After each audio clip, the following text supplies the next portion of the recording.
Welcome to the History Maps podcast. Look at a modern map of North America, specifically the western coast. The borders are clean, the counties fit together perfectly, and the cities are pinned with exact coordinates. Right. It projects this illusion of complete order. It really does. Mm. But beneath that geometric precision is a geography shaped by, well, profound and deliberate violence. Today, we are looking at an era spanning roughly 1846 to 1873. Yeah, we are examining the foundation of California, specifically the period widely studied in the sources as the California Genocide. Exactly. And our objective here is to dissect the factual record.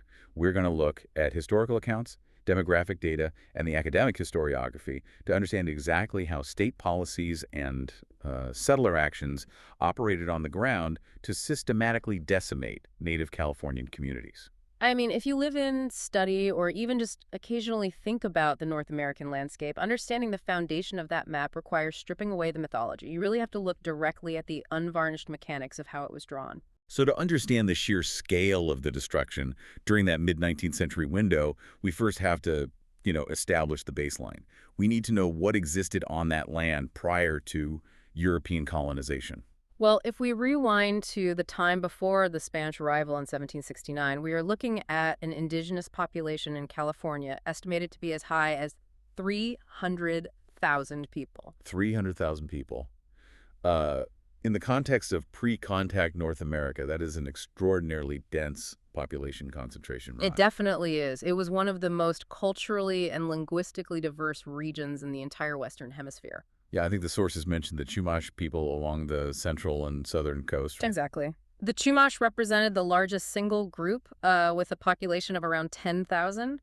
But stretching up and down the region, there were dozens of distinct languages and hundreds of independent communities. And yet, when archaeologists examine the historical and material record of this era, they find very little evidence of widespread systemic intertribal conflict. Right, which is, a very important point. It immediately challenges a persistent historical stereotype. The assumption is often that pre-contact populations were locked in constant territorial warfare over scarce resources. Yeah, that is the standard myth. So if you have 300,000 people occupying a specific geographic region, how are they managing the caloric requirements of that population without constantly fighting over the same hunting grounds? The answer lies in sophisticated, highly intentional land management. The historical narrative often paints indigenous Californians as passive foragers. Like just people who wandered the wilderness picking berries. Exactly, but the reality is that they actively engineered the ecosystem. They utilized traditional fire practices to fundamentally alter the landscape. They were cultivating plants, fungi, and fibers that specifically adapted to and thrived on regular controlled burning. Right, so we are talking about low-intensity prescribed burns. They were intentionally setting fires to clear out underbrush, which prevents the catastrophic wildfires we see today, but more importantly, it shapes what actually grows there. Precisely. They used fire to stimulate the growth of beargrass and willow, which were essential for their highly complex basketry. But it was also about food production. Controlled burns cleared the ground beneath oak trees, which eliminated pests that would otherwise ruin the acorn crops. And acorns were a huge staple of the Californian diet. Very much so. They employed techniques like tillage, pruning, seed broadcasting, transplanting, weeding, and even complex irrigation and fertilizing systems. So it is essentially a continent-wide agricultural zoning system. Instead of viewing the pre-contact Californian landscape as an untamed wilderness that the Europeans later so-called tamed, it is much more accurate to view it as a highly curated garden. Yeah, an engineered habitat. That is the exact paradigm shift required here. By cultivating the botanical resources, they simultaneously created the ideal habitats for abundant wildlife. Like deer, rabbits, and bird populations. Right. Those animals thrived because the indigenous communities were actively maintaining the meadows and forest edges those animals required. So when colonizers later arrived and forcibly suppressed these traditional fire practices, they did not just occupy physical territory. No, they didn't. They collapsed an entire, delicately balanced, engineered ecosystem. That brings us to 1769. The Spanish arrive, led by figures like Junipero Serra and Gaspar de Portola, and they established the 21 coastal missions. And this is really the first major disruption to that engineered ecosystem. And it initiates a catastrophic demographic collapse. During the Spanish period, and later the Mexican period stretching into the 1820s, the native population along the coast was reduced drastically. Yeah, the sources indicate a reduction of anywhere from 33 to 90% in those areas. A 90% reduction in some coastal areas. What were the specific mechanisms driving a collapse of that magnitude? We often hear about disease, but disease alone does not entirely explain the social unraveling. Disease was a primary driver, sure. Imported pathogens to which the indigenous population had no natural immunity. Right. But the mortality rates were exponentially exacerbated by the conditions within the mission system itself. The missions operated on a system of forced reduction. Meaning indigenous people were brought into the missions, often coercively, and were systematically stripped of their traditional ways of life. Exactly. They were forced into agricultural labor that closely mirrored slavery, functioning under strict corporal punishment. So you combine the introduction of foreign pathogens with severe caloric restriction, forced labor, and the physical confinement of the mission walls. It creates an environment where birth rates plummet and mortality rates. Exactly. So by the time the United States military begins making serious incursions into Alta California in the mid-1840s, the coastal indigenous populations have already endured generations of trauma, disease, and forced labor. But the interior populations had remained somewhat insulated, right? They had, yes. But then the geopolitical landscape shifts entirely, and the American approach to colonization accelerates the destruction in a completely different, distinctly violent manner. We see this shift vividly in 1845 and 1846 with John C. Fremont. Fremont led U.S. military mapping and exploratory expeditions into California, but these expeditions frequently operated as heavily armed military campaigns. Right. Fremont is responsible for some of the earliest massacres orchestrated specifically by U.S. forces in the region. Let's look at the Sacramento River Massacre in April 1846. Fremont's men encountered a band of Wintu people. The historical accounts estimate anywhere from 150 to 1,000 indigenous people were killed in that single engagement. Fremont's actions were driven by a preemptive, aggressive military doctrine, but they were also fueled by profound settler paranoia. It is crucial to understand the demographics of California right at the precipice of the gold rush. Non-indigenous settlers were vastly outnumbered by the native population. Initially by a ratio of roughly 15 to 1. Exactly. So if you are an American settler or a military officer operating in an area where you are outnumbered 15 to 1, every movement by the local indigenous population is interpreted through a lens of existential threat. And that paranoia becomes the justification for preemptive slaughter. Yeah, and out of that paranoia, a system of profound exploitation is formalized. In 1847, John Sutter was appointed the first federal Indian subagent in California. Most people know the name Sutter strictly because of Sutter's Mill, the location where gold was discovered the following year. Right. We associate him with the romanticized narrative of the 49ers. But his role as a federal subagent is central to the infrastructure of exploitation. Very much so. As a federal subagent, Sutter used his authority to engage in extensive human trafficking. He utilized his fortified compound, Sutter's Fort, as a hub for kidnapping over 2,000 native people. Primarily from the Pomo and Nisenan tribes. Yes. They were forced to operate his vast agricultural holdings. He essentially built a private fiefdom using kidnapped labor, all while holding a title granted by the federal government. And the conditions were destitute. Historical accounts describe his indigenous laborers being fed out of troughs. Wait, literally out of troughs? Yeah. Like animals? Yes, literally out of troughs. They were living in squalor and subjected to severe physical violence. Sutter explicitly ordered his armed guards to keep the native people in a perpetual state of terror to prevent uprisings. And then the timeline accelerates dramatically. In 1848, gold is discovered at Sutter's Mill. This triggers the influx of the 49ers. You have tens of thousands of young, heavily armed men pouring into the region from across the globe, absolutely desperate for wealth. This demographic flood fundamentally shattered whatever remaining stability existed. The settlers poured into the Sierra Nevada foothills and the interior valleys, which had previously been the strongholds of indigenous communities who had avoided the coastal missions. And this collision resulted in an immediate, chaotic wave of frontier violence. A prime example of how this violence functioned on the ground is the Cretan War, which kicks off in 1849. It perfectly illustrates the intersection of settler criminality, economic opportunism, and state-sanctioned retaliation. The conflict centers around the Colorado River, a vital crossing point for immigrants entering Southern California. A white outlaw group known as the Glanton Gang established a ferrying business there. Right. And many of these men had previously operated as bounty hunters in Mexico. They began systematically abusing the local Krishan people as well as Mexican travelers. They were extorting them and committing acts of extreme physical violence. The Krishan initially tried to outmaneuver the gang economically rather than resorting to violence. They struck a deal with a different group of white settlers to run a competing ferry operation for a fraction of the gang's extortionate prices. But the Glanton gang responded to this economic competition with murder. They killed the competing ferrymen and severely beat several Quechan tribal members. It was only at this point, after exhausting negotiation and economic alternatives, that the Quechan retaliated. Exactly. They attacked the gang, killing the leader, John Glannon, and 10 of his men. So if we pause here and look at the mechanics of frontier justice, a heavily armed criminal syndicate attacks local residents. The residents defend themselves and kill the syndicate leaders. In a functional legal system, the Quechan actions could easily be viewed as self-defense against outlaws. Right. But how does the newly forming power structure of California respond? Did the influx of miners in 1849 create a lawless vacuum where violence thrived? Or was this violence actually sanctioned by the incoming power structures? Well, it was a combination of both. The government's response sets a chilling precedent. Instead of viewing the Glanton gang as criminals, the state government of California viewed the Quechan retaliation as an unacceptable indigenous uprising. So in 1850, the state organized and funded the Gila expedition. Yes. This is a critical inflection point. This isn't just vigilantes acting on their own. Right. This is the first state-supported, officially funded militia campaign directed entirely against Native Californians. The Gila expedition marched to the Colorado River and carried out a massacre against the Quechan.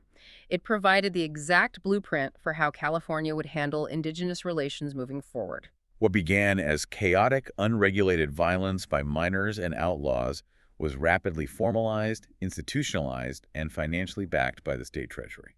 That transition from chaotic frontier violence to institutionalized, state-funded eradication is the defining characteristic of the 1850s. We moved from individual outlaws to the highest levels of government policy. In 1851, Peter Burnett, the first civilian American governor of California, delivers his State of the State address to the legislature. Burnett's words require no interpretation. He stood before the legislature and stated that a war of extermination will continue to be waged between the races until the Indian race becomes extinct must be expected. A war of extermination. That is the sitting governor outlining the state's official posture. When the executive branch provides that kind of rhetorical and political cover, it signals to every citizen and militia commander that there will be absolutely no legal consequences for violence against indigenous people. It was an open invitation, and it was accepted immediately.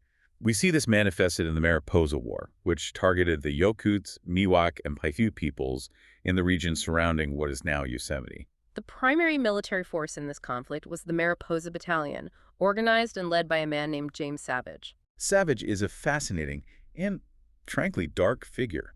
He was a trader who had initially enriched himself by exploiting indigenous labor to mine gold. Right, but when the tribes began resisting the horrific conditions and the encroachment of miners, Savage pivoted to leading a militia against them. Savage fully adopted Governor Burnett's philosophy.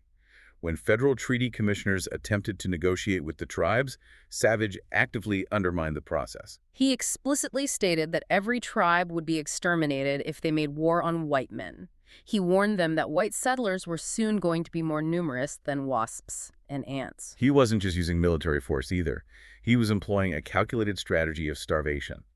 The Mariposa Battalion systematically burned indigenous food supplies. Yes, acorn caches, dried meat, winter stores. If you destroy the winter food supply in the Sierra Nevada, you don't have to shoot anyone to cause mass casualties. Savage even manipulated the treaty negotiations directly.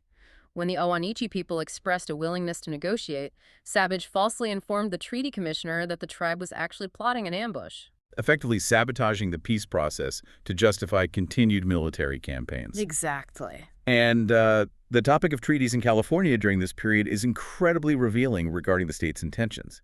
In 1851, federal commissioners negotiated 18 separate treaties with various Californian tribes. These treaties would have set aside substantial tracts of land, roughly 8.5 million acres, as permanent reservations for indigenous communities. But those treaties required ratification by the United States Senate. And when the treaties reached Washington in 1852, the California state legislature launched an aggressive, highly organized lobbying campaign to block their ratification. Why?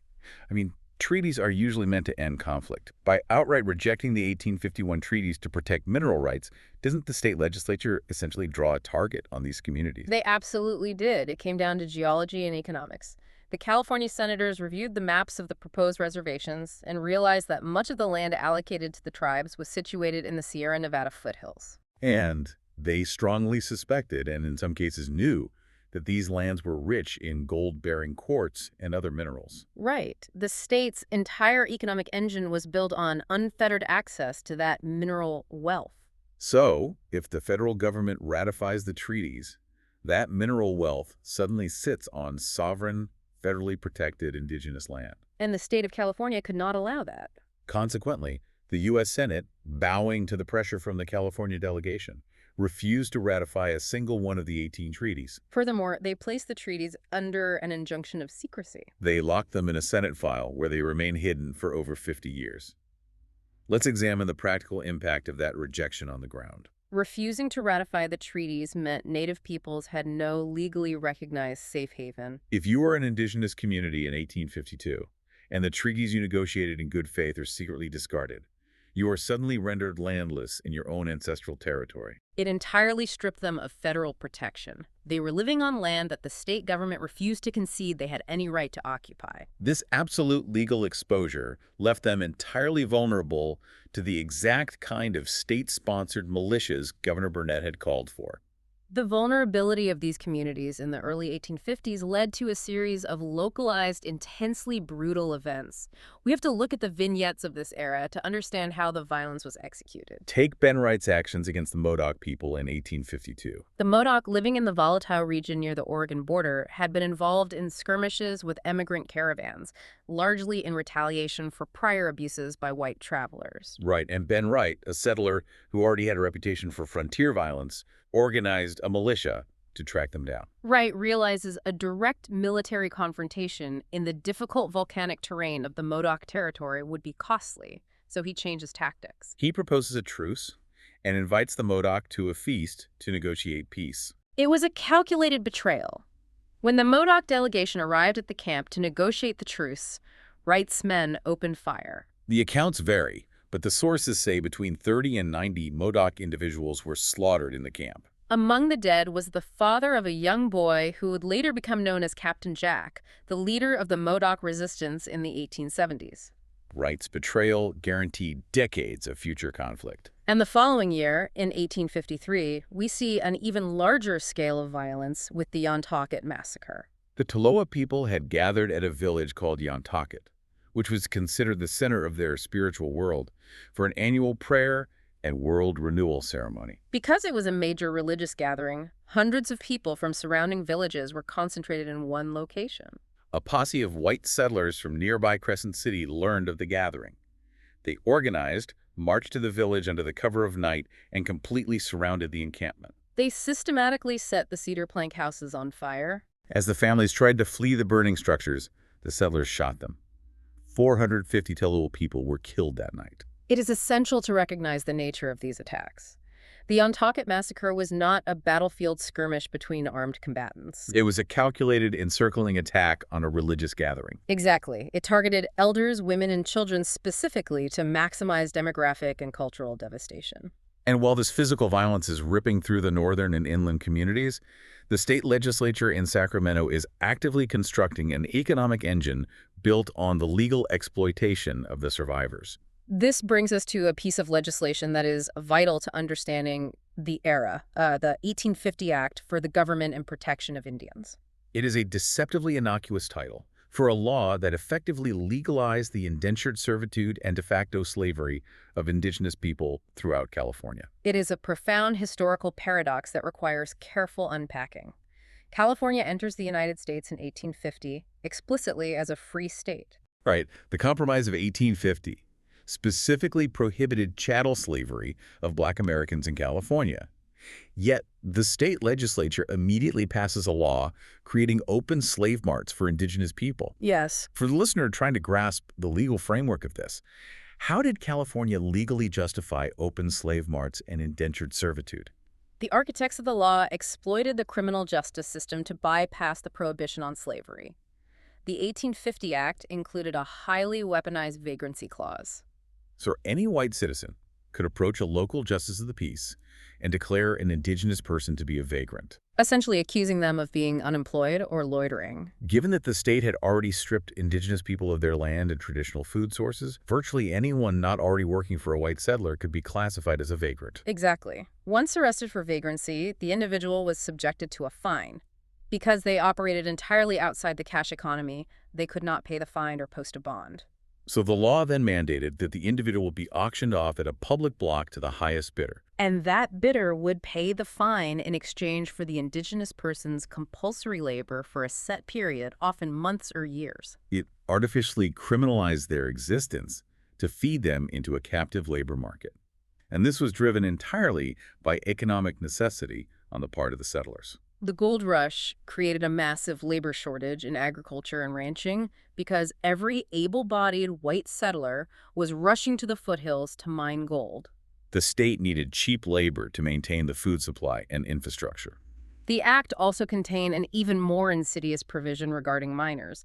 It allowed white citizens to petition the courts for the guardianship of indigenous children, supposedly to teach them a trade. The chilling reality of that guardianship clause is how those children became available. We just discussed the massacres orchestrated by militias. Right. The same men who encircled villages and murdered the adults would then collect the surviving children, march them into town, and legally claim guardianship over them as orphans. The legal framework actively incentivized the murder of indigenous parents to obtain the highly lucrative labor of their children. This spawned a sprawling, highly organized kidnapping network across the state. Men would ride into the northern counties, Mendocino, Humboldt, Shasta specifically, to capture children. They would then transport these children hundreds of miles south to places like Los Angeles, which operated open slave marts. The historical records show these children were sold for anywhere from $50 to $250 each. The scale of this trafficking was enormous. Demographic historians estimate that between 10,000 and 27,000 Native people were forced into this legalized labor system. And of that number, 4,000 to 7,000 were children. The impact on the demographic structure of the surviving tribes, particularly in Southern California, was catastrophic. By 1852, reports indicated that 65% of Native women in Southern California were bound out as laborers before they even reached the age of 15. You are systematically removing the reproductive base and the future generation of an entire population. The conditions under which they lived were abhorrent. Starvation diets were the norm. Because they were viewed as replaceable commodities rather than long-term investments, owners worked them to death. Furthermore, forced prostitution was rampant on the ranches, leading to widespread outbreaks of sexually transmitted infections, which further devastated fertility rates among the survivors. There is a specific legal case from 1862 that truly illuminates the absolute dehumanization that permeated this system. It involves a man named George H. Woodman, who operated in Mendocino County. Woodman was a notorious orchestrator of these kidnapping raids. He was eventually brought to trial, not necessarily because the justice system cared about the indigenous victims, but because the blatant nature of his operation began to disturb the veneer of civilized society. The witness testimony at Woodman's trial is horrifying. Witnesses testified under oath that Woodman kept kidnapped indigenous children at his property and held exhibitions for visitors. He would reportedly bring the children out, refer to them publicly as his little brown cubs, and command them to lie down, roll over, or fetch items like trained dogs. It demonstrates that the commodification of indigenous bodies had entirely erased their humanity in the eyes of the perpetrators. They were not viewed as conquered enemies, they were viewed as fauna. This intense economic exploitation, combined with the ongoing ecological destruction of their lands, forces the indigenous communities into an impossible corner by the late 1850s. In places like Round Valley and Mendocino County, traditional food sources are entirely gone. The game is hunted out by miners, the oak groves are chopped down for timber, the rivers are choked with silt from the gold mines. Facing absolute starvation, individuals from these communities would occasionally take settler livestock, a cow, or a horse, simply to feed their families. And the settlers immediately weaponized these acts of survival. They termed the taking of a cow an Indian depredation. If a settler lost a prized horse, it was treated as sufficient legal justification to wipe out an entire village. The concept of an Indian depredation was the legal and moral blank check of the era. It equated the loss of settler property with a capital offense, justifying wildly disproportionate retribution. If a rancher lost a horse, it was deemed perfectly acceptable to organize a militia and eradicate the nearest indigenous village, regardless of whether that specific village had anything to do with the missing livestock. This dynamic triggers the Mendocino War in the late 1850s. The immediate catalyst was the Yuki people killing 3 horses belonging to a local rancher. The response from the settlers was to unleash a militia known as the Eel River Rangers. The Eel River Rangers were commanded by a man named Walter Jarboe, who proudly styled himself as an Indian hunter. Jarboe's mandate, ostensibly approved by the state, was to pacify the region. Between 1856 and 1859, his rangers conducted a relentless campaign of violence. In just one 6-month period, they officially recorded killing at least 283 indigenous people. But the truly staggering element of Jarboe's campaign is how it was funded. This wasn't a vigilante group spending their own money. No, it was a highly lucrative business model. Militias like the Eel River Rangers would ride out on a campaign. While in the field hunting indigenous communities, they would consume local settler cattle for their rations. When the campaign concluded, the militia leaders and the ranchers who supplied the cattle would submit itemized bills to the state government in Sacramento. The state of California would then issue bonds to pay these militias for their time, their ammunition, and their food. Over the course of this era, the state legislature authorized up to $1.51 million to fund these expeditions. Let's consider the mechanics of that. Militias would consume local cattle during their raids and then bill the state for their expenses, making human hunting a financially viable state-subsidized enterprise. Men could earn a steady wage, and ranchers could sell their beef at a premium to the militias, all under the guise of frontier defense. The economic incentives guaranteed that the violence would not only continue, but escalate. That escalation reaches a horrifying crescendo in 1860 with the Wyatt Massacre at Indian Island. The Wyatt people lived near Humboldt Bay, and crucially, they had actively maintained peaceful relations with the surrounding white settlers. They had largely assimilated into the local economy, working for settlers and avoiding any conflict. But in the climate of state-subsidized violence, peaceful relations offered no protection. In February 1860, the Wyatt were conducting their annual World Renewal Ceremony on Indian Island, located in the middle of Humboldt Bay. Knowing the ceremony was taking place, a local volunteer militia company organized an attack. They waited until the Wyatt men left the island to gather supplies and hunt. The militia crossed to the island under the cover of darkness. Finding a camp populated almost entirely by unarmed elders, women, and children asleep in their tents, the volunteers initiated the slaughter. The specific details of how this massacre was carried out are critical. The historical accounts confirm that the militia did not primarily use firearms. Right. They used hatchets, axes, and heavy knives to murder between 80 and 250 people. And why did they use edged weapons instead of firearms? The attackers specifically chose edged weapons for 2 reasons. First, the sound of gunfire echoing across the bay might have alerted nearby towns or authorities before the slaughter was complete. And the second reason? Far more chillingly, the militia members stated they used axes to save the cost of ammunition. That is just. It is the ultimate manifestation of the dehumanization we discussed earlier. The lives of the Wyatt women and children were valued at less than the cost of a lead musket ball. The aftermath of this massacre also highlights the social enforcement of this violence. A young journalist named Bret Harte was working in the nearby town of Arcata.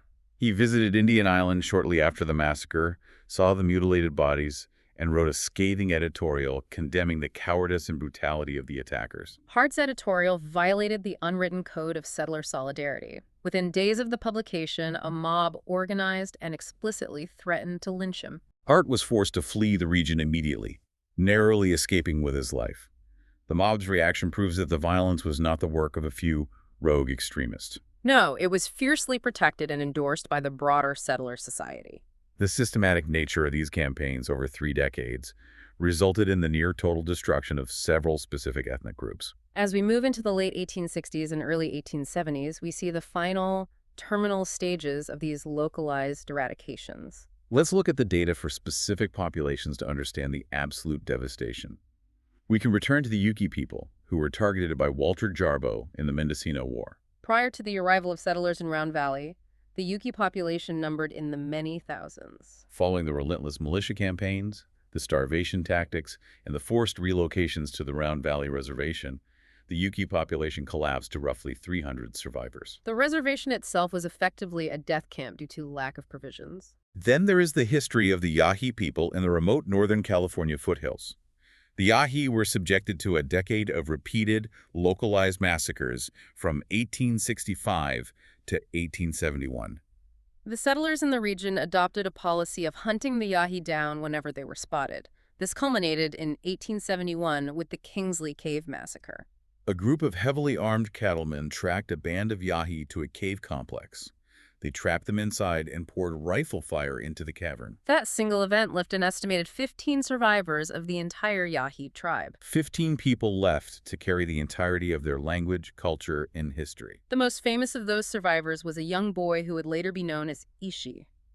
Following the massacres, Ishi and the remaining handful of his family members went into total concealment. They lived in complete silence and secrecy in the canyons, moving constantly to avoid detection. Over the next 40 years, Ishi watched his last remaining relatives die of illness and starvation. He emerged from the wilderness in 1911 at the age of 49, completely alone, the last known speaker of the Yahi language. Ishi's story is often framed in popular history as a fascinating anthropological discovery, but when placed in its proper historical context, it is the story of a man who spent his entire life as a refugee in his own homeland. Yes, hiding from the people who had murdered his entire civilization. We must also address the mechanics of forced relocation, which were just as lethal as the militia bullets. In August 1863, the state and federal authorities orchestrated the Concow Trail of Tears.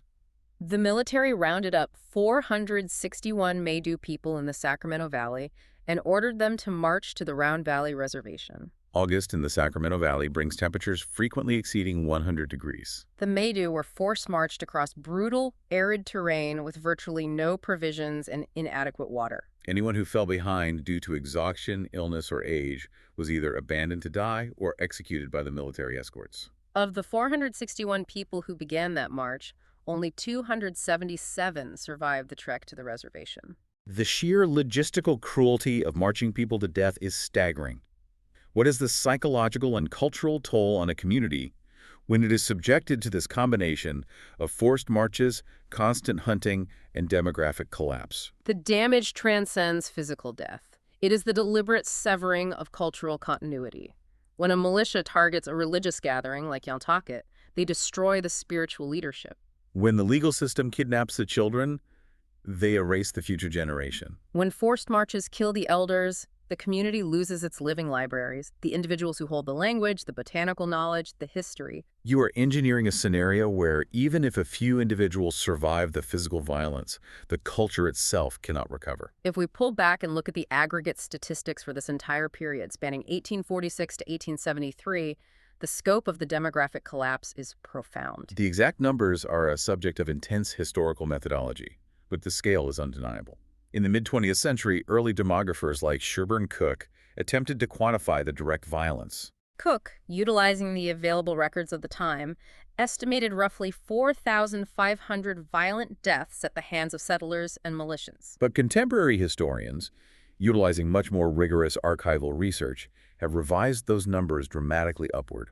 Benjamin Madley, who spent years tracking down every militia reimbursement receipt, newspaper account, and military dispatch, estimates that between 9,492 and 16,094 California natives were killed in direct, orchestrated violence. And that is strictly counting deaths by bullets, blades, and state-sanctioned executions. When you factor in the secondary effects, the engineered starvation, the forced marches, the horrific conditions on the reservations, and the imported diseases, the total population collapse is staggering. The indigenous population dropped from 150,000 in 1848 to barely 30,000 by 1870. A drop of 120,000 people in 22 years. Having laid out the timeline, the mechanics of the violence, and the demographic data, we arrive at the central historiographical debate.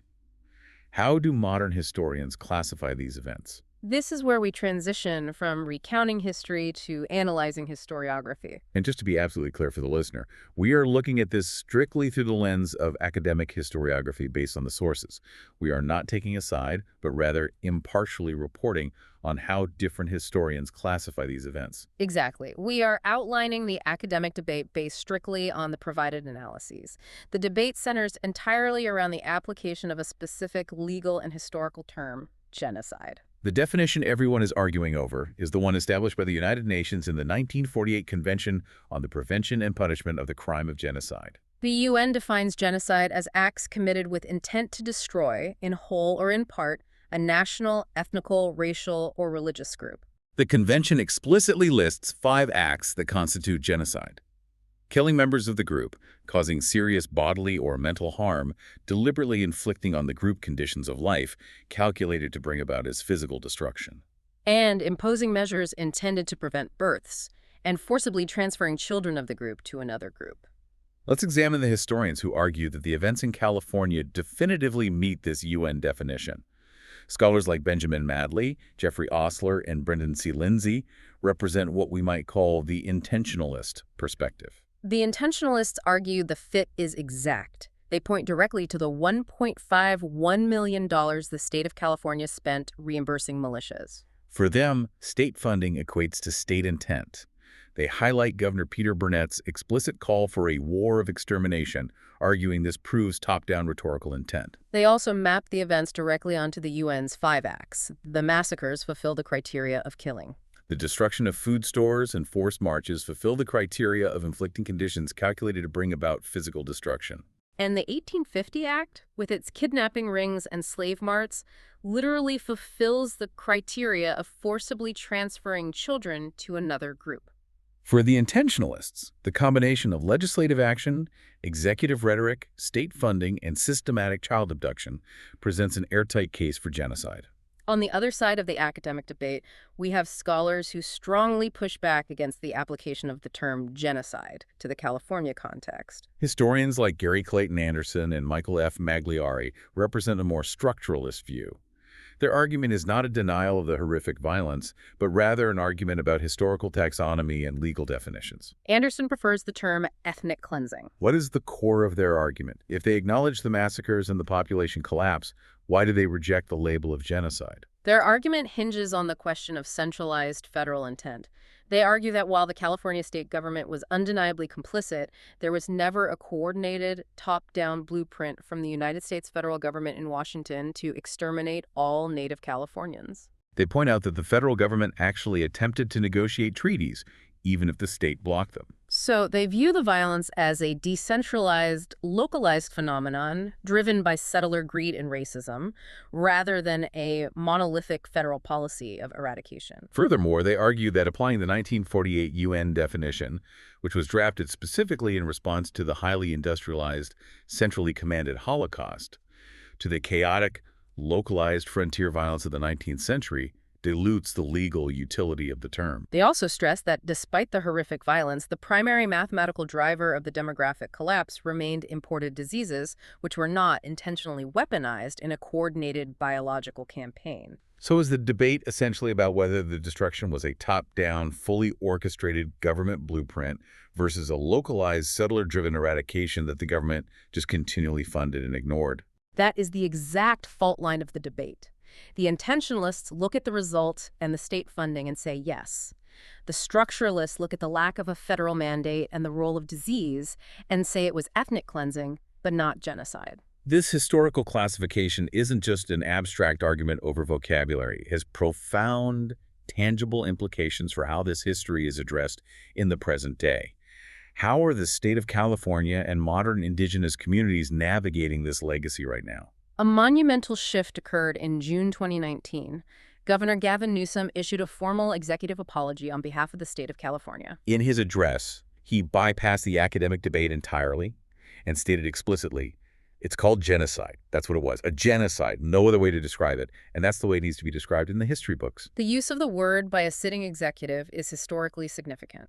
How important is it that a sitting governor explicitly uses the word genocide to describe these events? Does it change the legal or historical reality for the descendants? It forces the historical narrative out of the shadows and into the public sphere. It mandates changes in public education curricula. Alongside the apology, Newsom established a Truth and Healing Council tasked with clarifying the historical record, recording testimonies from descendants, and exploring tangible avenues for reparations and restorative justice. We are also seeing institutions grapple with their foundational mythology.